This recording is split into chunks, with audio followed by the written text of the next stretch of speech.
Aquele dia, especificamente, pela madrugada, o Fluminense se classificou da semifinal da Libertadores para a final da Libertadores. E passou um ou dois carros na orla, assim, soltando fogos para cima. Era meia-noite, meia-noite e 15. Eles passaram comemorando, até aí tudo bem, não fizeram nem falaram nada. Mas aí quando eu comecei a ouvir os disparos, eu não reconhecia como disparo. Então eu comecei a pensar, putz, estão soltando fogos em cima da gente. Foi a minha primeira reação. Tipo, já seria Caramba. absurdo. Mas a primeira reação minha, eu imaginei. Vira o meu amigo camiseta do Santos, Diego, meu amigo camiseta do Bahia, fala, são um pessoal de fora, não sei o quê, deve ter tido raiva, alguma coisa, algum descontrolado tá fazendo isso. Então minha primeira reação foi achar que eram fogos. Porque eu sentia as explosões, eu sentia o quente entrar, um pouco de dor, mas não era muito absurdo. Minha reação então foi defender meu rosto e virar para me jogar no chão, para eu sair no nível dos fogos. Quando eu fiz isso, que eu rodei, me joguei no chão, que eu caí, eu comecei a entender as gravidades das lesões que eu tinha, mas ainda não entendi o que estava acontecendo. Então eu comecei a ver, eu tava surdo do ouvido direito já na situação. Eu tava com meu braço esquerdo já sem conseguir mexer.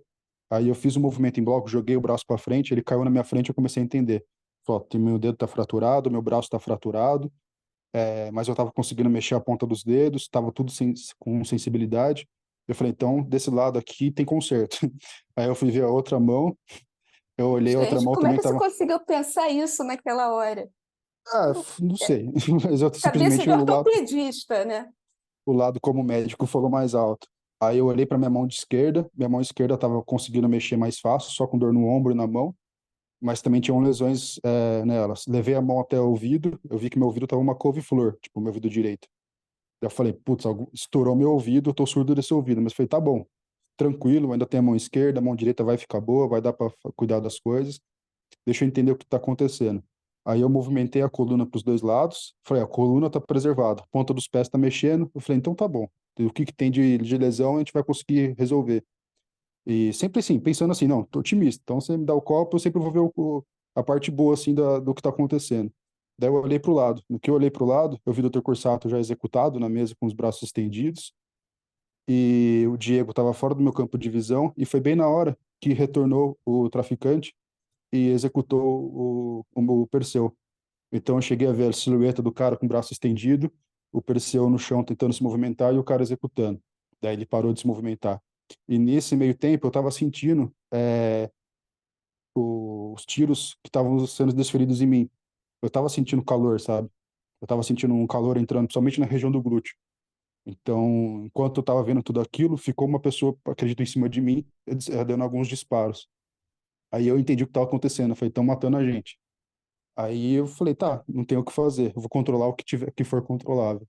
Então eu parei, comecei a ver meu sangue saindo pelo meu corpo, falei, tô respirando, tô pensando, vou tentar baixar minha frequência cardíaca para sangramentos, porque o principal caso de eu morrer vai ser isso, ou esperar algum tiro de misericórdia, algum tiro que simplesmente não vai funcionar mais na minha cabeça. Daí eu fiquei esperando, ou vai vir uma falta de ar muito grande, alguma coisa vai acabar acontecendo. Ou minhas pernas vão começar a formigar. Até lá eu estava só recebendo os tiros, esperando, não dependia mais nada de mim. Foi, vou controlar o que eu tenho controle. Fiquei esperando, acabou os tiros. E eu fiquei tentar ficar o mais calmo possível, o mais parado possível. Não falei, não fiz nada. Quando os tiros pararam, eu virei um pouco o rosto. Não cheguei a ver o carro, não cheguei a ver nada. Simplesmente vi que tinha alguém com uma pistola indo embora. Era uma pessoa de bermuda, possivelmente ficou em cima de mim, foi o cara de bermuda. Mas estava todo mundo de costas, mesmo o Perseu que eu vi, não cheguei a ver rosto de nada nem ninguém. Daí aconteceu isso, eu comecei a ouvir o Diego solicitar socorro. Ele começou a pedir socorro para que ajudassem ele, para que ajudasse. Alguns transeuntes se aproximaram e falaram: Ó, tem três mortos e um vivo. Aí foi quando eu comecei a mexer minha cabeça, me mexer um pouco mais, mas eu falei: não vou gritar, não vou aumentar minha frequência cardíaca porque eu vou morrer por causa de falta de sangue. Daí ela falou: não, tem mais um aqui. Nesse meio tempo, eu voltei a me examinar, confirmei que estava tudo certo e comecei a forçar vômito para ver se eu estava com um sangramento intestinal, alguma coisa assim. Eu forcei um pouquinho de vômito, não vi nada. Eu falei, agora é aguardar o socorro. Na minha opinião, demorou muito, mas era a opinião de quem estava sensibilizado lá no chão, não consigo te precisar quanto tempo, talvez as câmeras digam melhor. Chegaram, socorreram o Diego, aí eu fiquei feliz que pelo menos tinha socorrido ele, eu falei, eu vou aguentar mais tempo do que ele mesmo. E daí depois foram me socorrer. E daí para frente, a gente chegou no hospital, Me identifiquei como médico, falei o que tinha acontecido, ninguém entendia o que tinha acontecido, fizeram os primeiros socorros comigo, daí depois dos primeiros socorros eu fiquei sabendo que o Diego faleceu no hospital. Aí deu mais uma desanimada muito grande, que eu tinha perdido mais um grande amigo, e daí eu falei, então se é só eu que felizmente que vai sobreviver, fique concentrado e aguentar as dores, aguentar tudo para tentar ter a melhor recuperação possível.